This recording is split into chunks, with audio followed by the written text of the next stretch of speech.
Halo Sobat Finansial, jumpa lagi dalam podcast Media Asuransi bersama saya Ai Hidayah.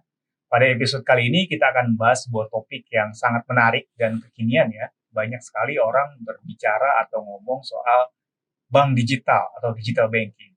Sebenarnya ini merupakan peluang atau opportunity atau keuntungan kah buat nasabah atau ada ancaman-ancaman atau resiko-resiko yang harus kita perhatikan gitu ya dengan kita memanfaatkan bank digital atau layanan digital banking ini.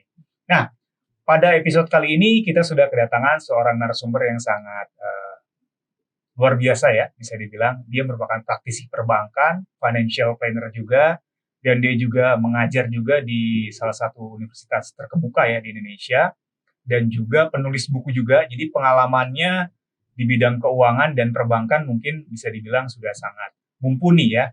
Di sini ada Pak Rizky Marman, Saputra. Ya. Nah, kita panggil Mas aja kali ya, biar lebih ini ya. Kalau Pak kayaknya kesannya kalau bro juga boleh. Bro juga boleh ya. Oke, bro nih kita ngebahas soal digital banking nih. Sekarang ini kan lagi hype banget ya, digital banking atau mungkin bank digital ya. Kalau menurut perspektif lu, apa sih sebenarnya digital banking atau bank digital ini dan apa yang membedakannya dengan bank konvensional gitu yang ada sekarang ini atau sebelumnya gitu ya? Oke. Jadi kalau kita bicara bank digital, intinya adalah bank yang tadinya lahir dari revolution 3.0 ke 3.4 ya. Tadinya bank itu harus ada di di suatu tempat gitu kan, misalnya di kantor cabang, atau kita harus pergi ke tempat tersebut gitu kan, harus bertemu dengan people juga, ada orang yang melayani gitu. Nah sekarang banking 4.0 yang berkaitan dengan digital banking adalah bank is everywhere. Jadi bank bisa kita dapetin di mana aja. Jadi baik dari mobile phone kita, baik dari laptop, dan itu bisa kita lakukan transaction dimanapun kita berada. Jadi intinya memudahkan kita untuk kita bisa bertransaksi secara real, on time, dan 24 jam. Nah, dan kemudahan-kemudahan bank digital itu tentunya tadi selain dulu kita harus ke kantor cabang, kita harus bertemu dengan petugas di cabang gitu. Nah ini kita sekarang udah banyak nih untuk di perbankan sendiri, untuk misalnya buka rekening digital aja udah bisa melalui mobile phone ya. Jadi banyak yang apapun itulah, bahkan di lembaga keuangan lain buka reksadana udah bisa online, buka rekening sekuritas, mungkin di sekuritas aset manajemen itu udah bisa online semua ya sekarang ya. Itu beda dengan dulu ya, yang kita harus ke cabang tertentu. Jadi itu. Jadi basically secara layanan dan produk sebenarnya sama ya. Cuma sekarang keunggulannya adalah bisa dilakukan di mana saja, kapan saja gitu ya. Dan semua orang bisa mengakses ya. Baik itu nasabah yang retail, individu maupun institusi atau korporasi gitu ya. Institusi. Jadi kalau kita di banking industry, kalau kita ngomongin nasabah atau klien kita ya, itu dibagi dua, Mas Ai. Jadi ada dari sisi retail banking atau consumer banking. Jadi retail consumer banking yang melayani orang dari individu per individu gitu kan. Nah, servisnya itu tadi misalnya buka rekening untuk orang perorangan gitu. Nah, dari sisi corporate banking, bank digital itu juga kita biasanya menyediakan platform digital untuk kemudahan suatu perusahaan bisa bertransaksi. Yaitu ada memberikan dia kemudahan dari sisi transfer management, inquiry, liquidity, dan kemudahan-kemudahan lainnya ya. Dan itu bisa diakses juga 24 jam secara online.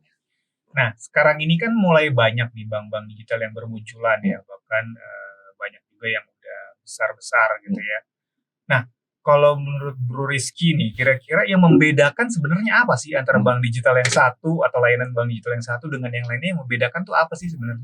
Oke, jadi memang sekarang kan kalau kita ngomongin dulu banking 3.0 adalah banking yang konvensional ya. Jadi di mana dia bisnisnya juga konvensional. Jadi mostly banking itu hampir 60-70% itu laba itu memang dari sisi kredit. Jadi kan balik lagi tuh bank konvensional kan adalah menghimpun dan menyalurkan kembali ke Mm-mm. masyarakat dalam bentuk kredit. Itu kan bisnis utamanya ya. Iya. Nah, bisnis utamanya itu walaupun kita bagi ada sektor retail, ada sektor komersial, ada sektor corporate ya. Nah, dengan kemajuan tadi, teknologi, informasi, globalisasi dan sebagainya nih kalau di theoretical, muncullah bank digital yang tadi memudahkan kita bisa akses dan segala macam dimanapun berada. Tapi ada satu hal yang paling fundamental menurut saya. Jadi bank digital ini sebagian orang memang menjadi peluang dan tantangan mungkin ya bagi banking industry ya. Namun menurut saya ada juga sisi-sisi di bank konvensional yang belum bisa diambil oleh bank digital. Jadi menurut saya mostly bank digital ini hanya sampai saat ini mungkin ya, mungkin nanti ke depan kita lihat ada perubahan ya. Dia hanya bisa mengengage nasabah di retail banking, consumer banking gitu ya. Nah, belum sampai ke nasabah corporate banking. Karena mungkin kalau di sisi bank konvensional kan dia harus punya kecukupan modal, aset dan segala macam yang dia bisa berikan, misalnya kredit sampai ratusan miliar, triliunan, nah itu kan butuh modal fundamental ya, bank buku 4, bank buku 3 dan sebagainya. Nah, bank digital ini kan hanya saat ini yang saya lihat hanya baru bisa meraup sektor retail ya, consumer banking, orang perorangan gitu kan, sebatas memberikan akses kemudahan untuk untuk transaction, untuk transfer manajemen, untuk lifestyle dan sebagainya, tapi belum menyentuh ke arah perusahaan. Itu sih Mas Aya. Tapi kalau ke depan kita lihat ya mungkin hal itu berubah ya, karena saat ini juga untuk dari sisi kita di lembaga perbankan, kita untuk mendigitalkan bank konvensional kan nggak bisa juga gitu ya, walaupun layanannya kita digitalkan, tapi untuk meraup marketnya, kuenya di masyarakat, tetap kita harus bikin entitas baru atau perusahaan yang chip in di bank digital tersebut ya, untuk menggarap consumer banking misalnya gitu ya. Nah, banyak yang bilang kan bank digital atau digital banking ini memudahkan banyak orang lah gitu ya. Dia bisa melakukan transaksi perbankan lewat handphone, lewat gadget, dimanapun, kapanpun, bahkan 24 jam, 7 hari seminggu gitu ya. Tapi juga ada kekhawatiran terkait misalkan keamanan data gitu kan, data dari nasabah, dari diri kita lah, kita sebagai user atau nasabah kita kan pasti khawatir, datanya aman nggak sih data kita nih dengan pakai platform digital ini gitu kan. Seperti kita tahu kan banyak juga berita-berita kayak pembobolan data nasabah segala macam. Nah, kalau dari perspektif Bro Rizky sebagai praktisi gimana nih? Sebenarnya aman nggak sih data kita tuh menggunakan layanan digital banking ini? Terus apa sih jaminannya gitu? Oke. Jadi memang itu tadi ya Mas Aik. Jadi kemajuan teknologi informasi memang satu sisi itu berbanding lurus dengan threat, ancaman ya, risiko juga semakin tinggi gitu ya. Serangan cyber itu juga semakin tinggi gitu ya. Namun kan kalau kita lihat dari data aja ya terakhir, kalau nggak saya salah itu ya, untuk orang-orang yang kalau kita lihat orang-orang baru menjadi hacker atau hacker itu, dia tuh harus mencoba dulu kemampuannya untuk menjebol sebuah institusi lembaga keuangan. Bahkan kalau dari data nih kita lihat, lembaga perbankan itu atau lembaga keuangan itu paling banyak mau di hack ya sama hacker-hacker tersebut. Nah, itu sampai 1000 kali per hari tuh ada tuh ancaman kayak gitu kan. Nah, yang perlu kita waspadai adalah mungkin dari sisi kita, pastikan dulu mungkin tentunya term of condition-nya kita baca ya. Kalau misalnya kita mau buat rekening digital dan segala macam, baik dari platform apapun, dari mobile phone, itu harus kita baca dulu. Kemudian kita pastikan bank digital itu memang diawasi sama otoritas ya. Kalau bank konvensional jelas gitu kan, maksudnya memang secara fundamental dan secara lama memang dia sudah lama berdiri dan memang aturan-aturannya rigid gitu ya. Dan memang sudah kita tahu bahwa mereka memang diawasi ketat oleh otoritas gitu. Nah, untuk kehadiran bank-bank digital ini tentunya harus kita lihat lagi tadi term of condition-nya bagaimana, mungkin kan kita lihat kan kadang tuh kita kalau lihat kita baru download aplikasi bank digital segala macam. Karena kita kan suka skip aja tuh, Mas Ai kan. Kita nggak baca. Kadang-kadang banyak kan term and conditionnya kan, terus kita malas baca gitu. Bisa jadi kan dia ngedownload apa misalnya contoh list kontak kita dan sebagainya gitu. Nah kalau dia sudah kita setuju dengan agreement tersebut, kita agree, itu kan dari sisi mereka ya kita berarti sudah setuju gitu kan. Nah itu kita harus waspadai lagi hal-hal tersebut gitu ya. Sama ya tadi ya lembaga keuangan ini benar-benar diawasi sama otoritas atau tidak ya, pastikan lagi gitu ya. Karena banyak ya, kalau mungkin bank digital mungkin jarang ya, tapi kan banyak lagi lembaga keuangan lain tuh misalnya yang belum yang belum terdaftar di otoritas, tapi dia sudah udah bisa aplikasi bisa di-download gitu kan. Nah itu yang harus kita waspadai. Kalau soal resiko, pasti resiko itu tadi ya pasti selalu ada ya. Tapi kan dari sisi kita sendiri, lembaga keuangan kita kan terus pasti mengupgrade segala bentuk ancaman cyber security itu ya pastinya ya Mas Ai. Jadi keamanan mungkin dari sisi keamanan nasabah, data nasabah itu mungkin prioritas ya kalau dari bank digital ya. Karena ya jualan utamanya itu ya. Kalau misalkan keamanan datanya mungkin nggak bagus, mungkin orang juga, nasabah juga akan percaya gitu ya menggunakan bank digital. Nah, terus gini, kalau sebagai nasabah nih, misalkan gue sebagai nasabah nih, belum punya rekening perbankan lah, ambil contoh gitu ya, gue buka rekening bank digital gitu ya, apakah tetap gue harus punya rekening bank konvensional, apa cukup bank digital atau gimana nih? Kalau hal tersebut mungkin itu permasalahan anak-anak milenial kali yang baru dapat 17 tahun punya identity KTP gitu ya. Mungkin dia belum belum berbank gitu ya. Beda halnya kayak kita dulu anak-anak milenial, anak-anak Gen Z ya sekarang. Kalau kita milenial, ketika kita 17 tahun masuk kampus kan pasti udah kerjasama dengan salah satu bank, misalnya bank BUMN atau bank swasta sebagainya. Tapi sekarang kan udah terjadi perubahan tuh, anak-anak kan nggak harus kuliah, bisa homeschooling segala macem gitu kan. Nah nggak harus dari sisi saya melihatnya nggak harus punya rekening di bank bank konvensional, tapi kita bisa langsung kok buat rekening bank digital tersebut dengan syarat punya identity sama selfie kan biasanya. Jadi lebih mudah ya. Karena pada dasarnya layanannya sama ya, produknya sama ya dengan bank konvensional gitu kan. Layanannya sama, produknya sama ya. Oke, cuman mungkin yang belum tercapture secara optimal adalah yang korporasi ya. Kalau untuk bank digital gitu ya. Tapi kalau untuk retail, mayoritas semua bank digital tuh sama ya untuk layanannya dengan bank konvensional yang ada ya. Nah, kalau kita bisa lihat aja sekarang kan let's say ada beberapa bank gitu kan, Bank Jago ya. Ada bank apa lain lah kalau kita bisa sebut namanya gitu kan. Kalau kita saya coba kemarin kan Cbank apa segala macam kan buat untuk cari experience nih kan. Ya dia nggak menyarankan syarat yang rigid gitu kan. Dulu kan tadi kalau bank konvensional ya, walaupun bank konvensional sudah mencoba mendigitalkan layanannya juga. Jadi yang tadi Mas Ai dia harus digarisbawahi, bank konvensional itu bukan mendigitalkan bisnisnya, tapi mendigitalkan layanannya, prosesnya. Nah, sedangkan kalau bank digital adalah bank yang benar-benar secara bisnis dan secara layanan memang digital gitu kan. Itu yang membedakannya. Nah, jadi tadi kalau bank digital pasti dia lebih memberikan kemudahan tuh dengan KTP dan selfie dan know your customer-nya by online dan tanda tangan bisa online juga. Mereka bisa langsung buat rekening di hari yang sama di gadget. Bisa langsung jadi ya.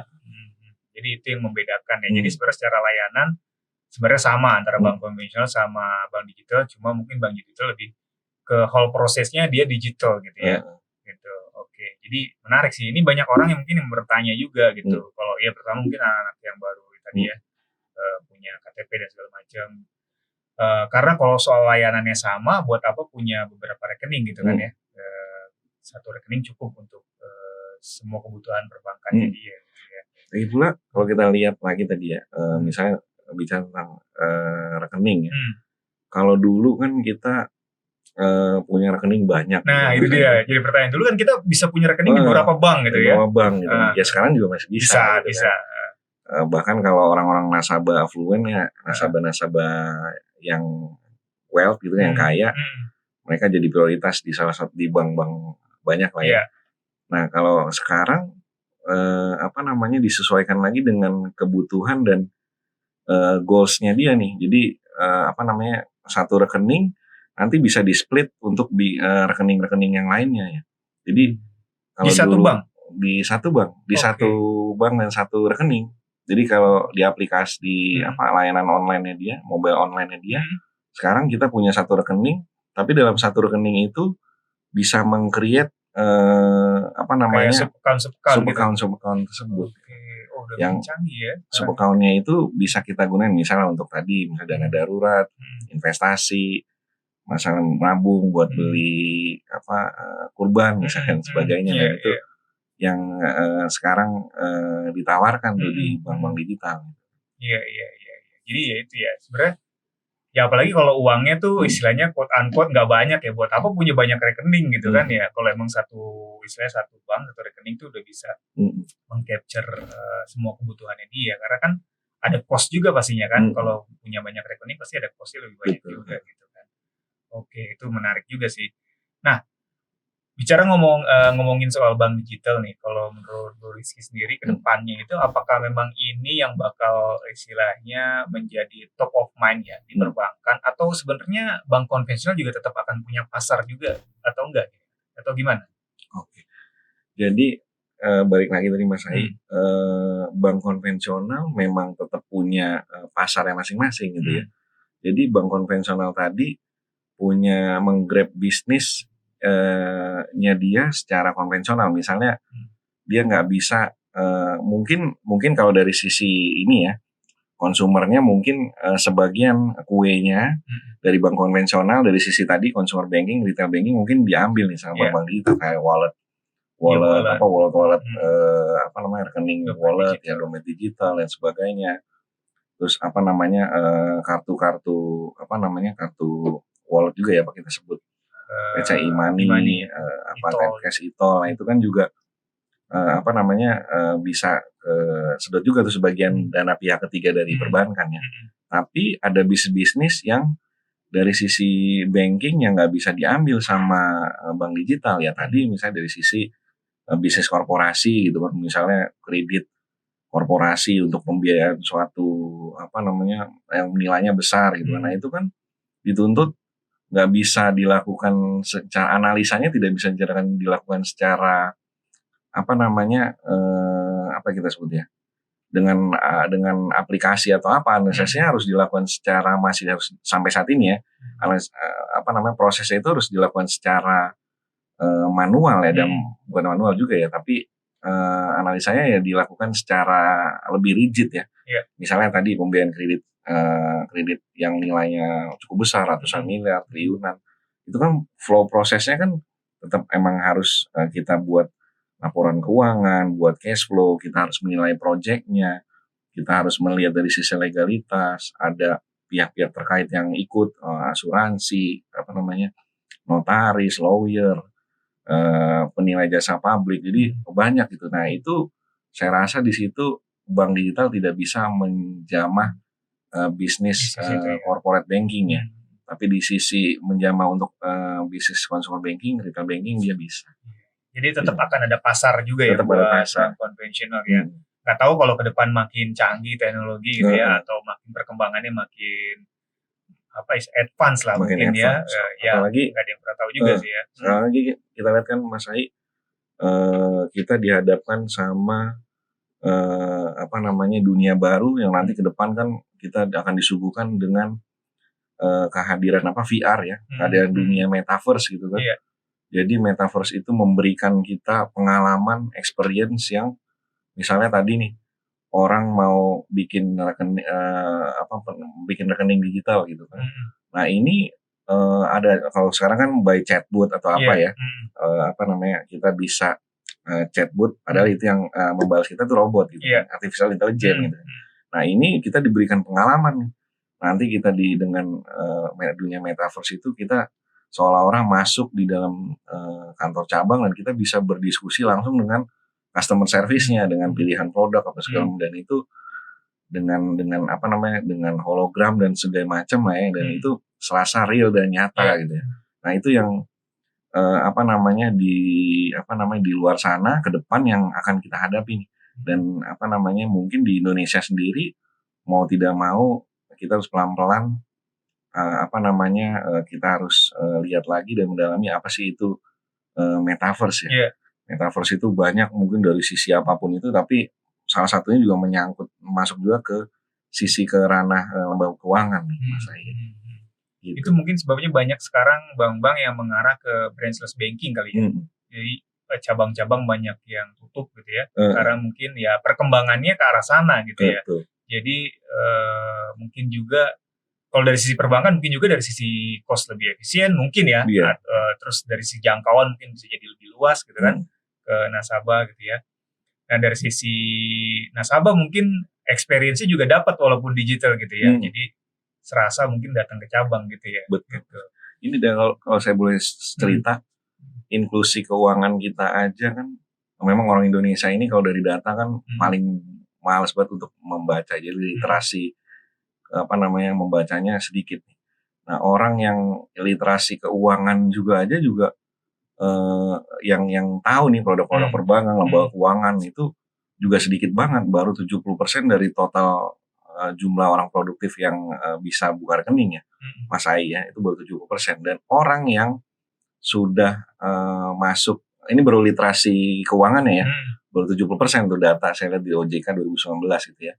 Dan orang yang masuk ke inklusi keuangan itu lebih sedikit lagi, baru 30% gitu ya.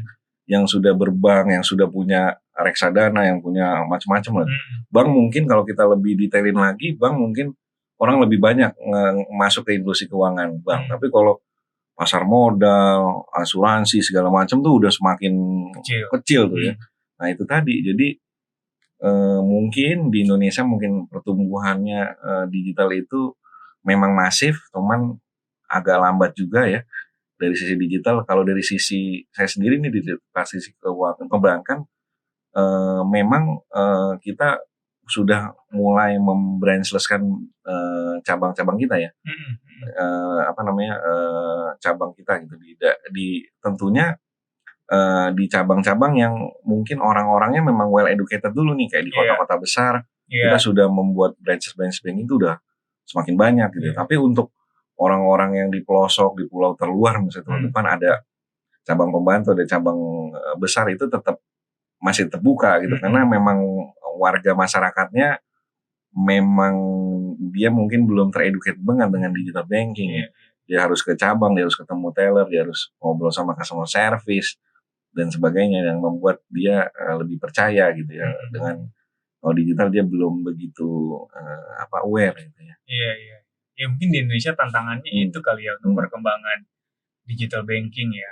Karena memang tingkat edukasi dari masyarakat Indonesia itu belum merata gitu ya, di kota besar dan mungkin di daerah ya, apalagi mungkin daerah-daerah yang pedalaman atau yang pelosok di Indonesia gitu kan, susah juga sih ya gitu. Apalagi soal keuangan gitu ya, yang ya mungkin belum semua orang tahu gitu ya gitu. Walaupun perbankan mungkin tetap yang paling tinggi ya untuk inklusi ya. Itu pun paling cuma mayoritas tabungan kali ya. Tabungan gitu ya. Kalau yang kayak kredit dan lain-lain mungkin lebih sedikit lagi kali ya. Deposito atau iya karena dulu ya itu ya, dulu tabungan juga mungkin kebantu sama campaign ayo kita menabung itu kali ya. Bisa jadi salah satu. Sama kalau mahasiswa kan ada kewajiban ya, mau nggak mau kan dia harus buka rekening buat bayaran kuliahnya gitu kan. Nah, kalau dari sisi nasabah nih, Rizky, selain dari sisi kecepatan, dari sisi fleksibilitas layanan dan segala macam, sebenarnya apa lagi sih keuntungannya lah gitu ya?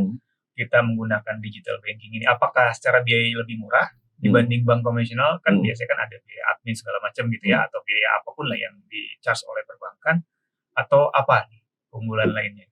Kalau yang saya lihat sih memang karena itu tadi ada beda pelayanan bank konvensional dengan bank digital. Bank konvensional tentunya lebih banyak mempunyai SDM yang dia harus karyakan gitu ya, atau dia harus bayar gaji misalnya.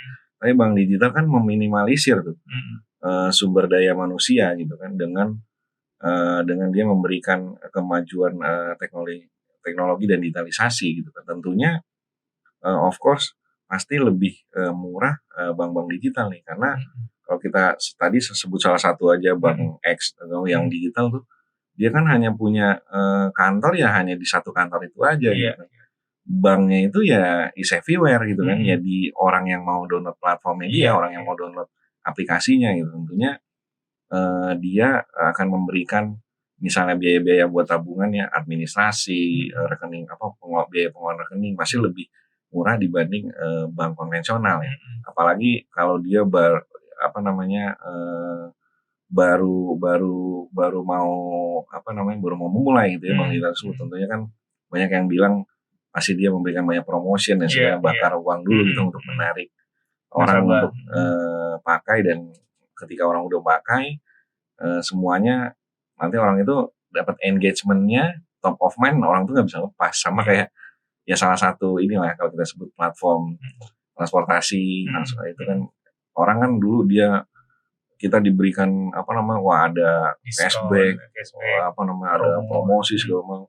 Sampai sekarang promo itu habis, sampai kalau kita lihat kan 20% mereka, kalau saya nggak salah ya 20% mereka charge ke ke mitranya, 20% ke kitanya gitu kan, penikmat aplikasinya. Dua sisi mereka charge gitu kan 40% gitu. Tapi kita tetap aja mau pakai layanannya tersebut karena kita sudah engage sama rutinitas dan kita nggak bisa lepas dari itu gitu kan. Jadi mau nggak mau kita terus pakai. Tapi di awal mereka kan habis gitu kan, jor-joran buat promosinya ya. Jadi dari sisi nasabah ya itu suatu keuntungan ya, dari sisi biaya lah ya, udah pasti ya, karena memang itu tadi, karena si SDM segala macam itu kan berbeda ya dengan konvensional ya. Jadi sebenarnya sih lebih banyak manfaatnya ya dibanding resikonya ya, kalau kita lihat. Ya, pasti lebih banyak manfaatnya ya Mas Ray dibanding risikonya tadi. Walaupun resiko pasti tetap ada lah. Pasti tetap ada gitu. Tapi itu tadi lagi gaya hidup, terus sekarang anak-anak Gen Z gitu kan, wah udah nggak mau lagi pasti kan dia capek-capek ke kantor cabang, isi form segala macam. Pasti mereka lebih kepada layanan yang digital gitu kan, yang sesuai dengan gaya hidupnya gitu kan. Jadi saya lihat di sini bahwa orang lembaga keuangan, bank digital ini juga harus bisa memprovide atau memberikan solution ke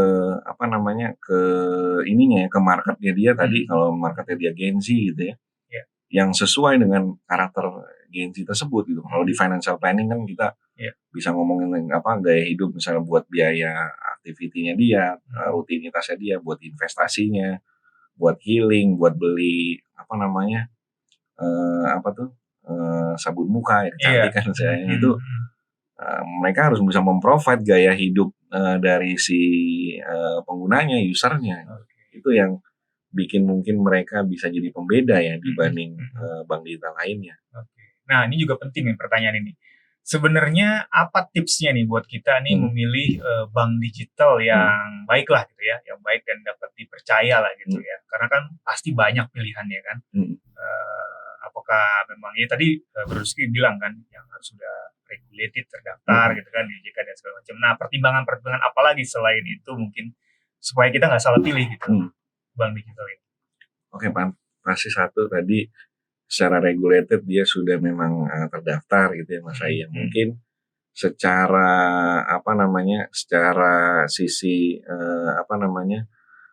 fundamental atau secara dari sisi kita lihat perusahaan korporatnya memang memang perusahaan yang profesional, dipimpin sama orang yang memang capable di situ ya.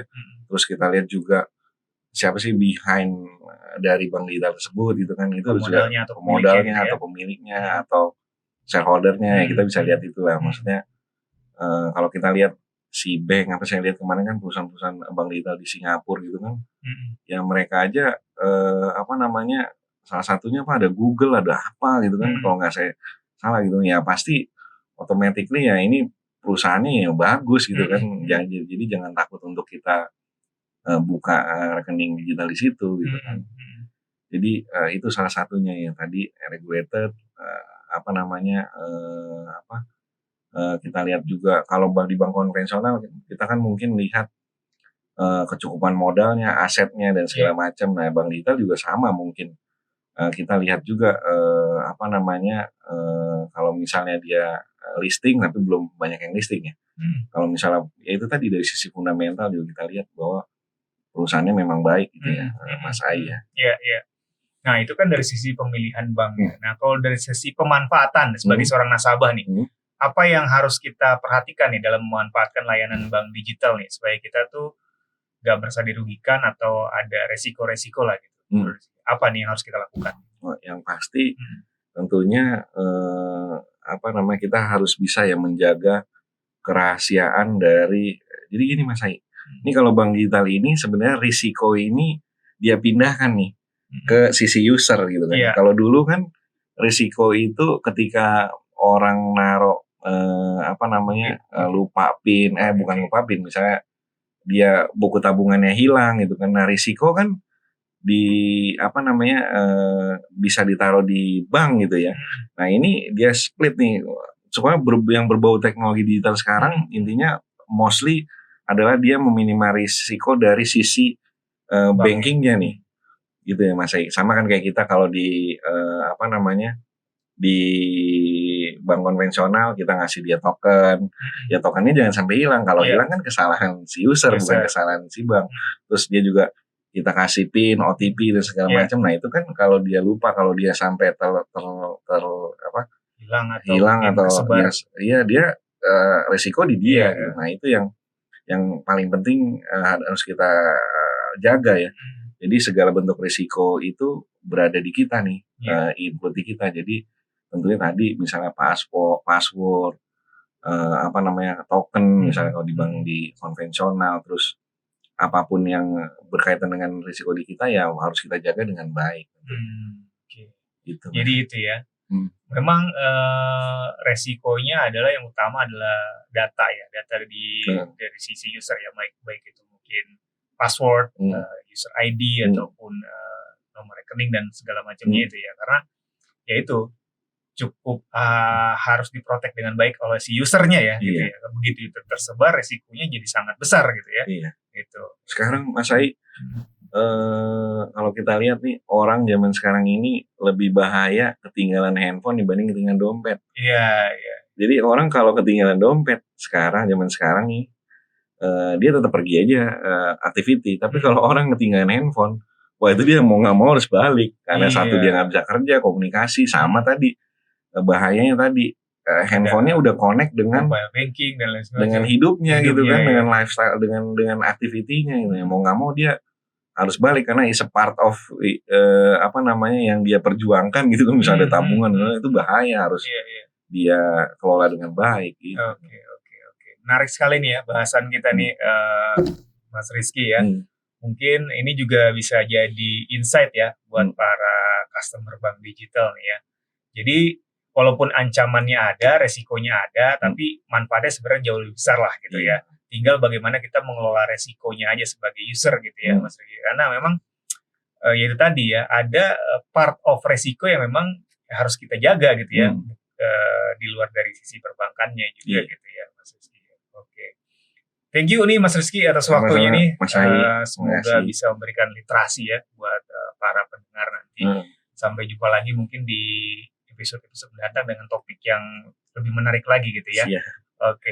Oke, sobat media asuransi, sobat finansial, itu tadi bincangan kita dengan Rizky Marman Saputra, selaku praktisi perbankan soal bank digital ya. Jadi memang walaupun resikonya ada, tapi benefitnya juga banyak gitu ya. Tinggal bagaimana kita mengolahnya dengan baik. Oke. Terima kasih sudah menyaksikan. Sampai jumpa lagi di episode mendatang. Salam.